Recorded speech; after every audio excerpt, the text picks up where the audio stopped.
Hello friends, welcome to Shampa's daily blog and lifestyle. আবারও প্রত্যেক দিনের মতন সকালের টিফিনে আজকে একটু বিনস আলু তরকারি করেছিলাম।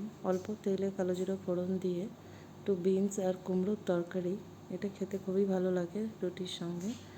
তো এটা করে নেওয়ার সঙ্গে সঙ্গে এদিকে আমার মাসি শাশুড়ি আজকে চলে যাবেন, তার মেসো এসছেন নিয়ে যাবেন বলে।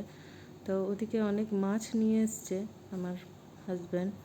মাছগুলো আমি ধুয়ে নিয়েছি, এবারে মাছে নুন হলুদ মাখাবো। আর এদিকে আমি তরকারিটা আগে বসিয়ে দিচ্ছি, বসিয়ে দিয়ে মাছটা ধুয়ে নিয়ে মাছে নুন হলুদ মাখিয়ে রেখে দিলাম। তারপরে দেখুন মাছে নুন হলুদ মাখানো হয়ে গেল। এবার একে একে মাছগুলো ভেজে নিলাম। মাছটা আমি পেঁয়াজ, টমেটো, আদা, কাঁচা লঙ্কা পেস্ট করে নিলাম।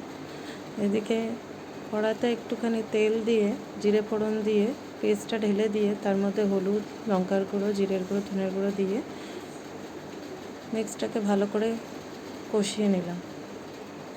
পেস্টটাকে ভালো করে কষিয়ে নেওয়ার পরে দেখুন কীরকম তেল ছাড়বে। তেল ছাড়ার পরে তার মধ্যে একটুখানি জল দিয়ে দিতে হবে। জল দেওয়ার পরে যখন জলটা ফুটবে তখন একে একে মাছগুলো ছেড়ে দেবেন। মাছগুলো ছেড়ে দিলে ছেড়ে দেওয়ার পর কিছুক্ষণ ফোটালে তারপরে নামানোর আগে ধনেপাতা দিয়ে কিছুক্ষণ আরেকটু ফুটিয়ে নিয়ে তারপরে আমি করেছি কি ধনেপাতা দিয়েছি। আর আমার একটু গরম মশলার সেন্টটা ভালো লাগে, তাই আমি একটু গরম মশলা নামানোর আগে দিয়ে দিয়েছি।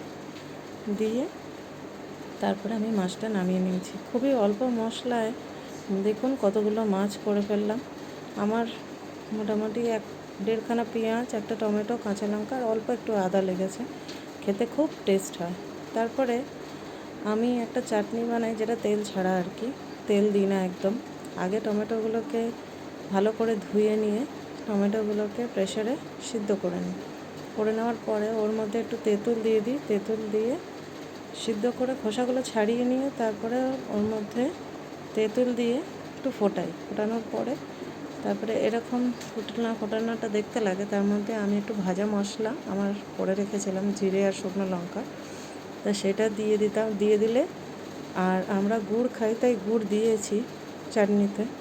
খুব টেস্ট লেগেছে। এই চাটনিটা খেতে খুব ভালো হয়, ভীষণ টেস্টি হয়। আপনারা করে দেখবেন।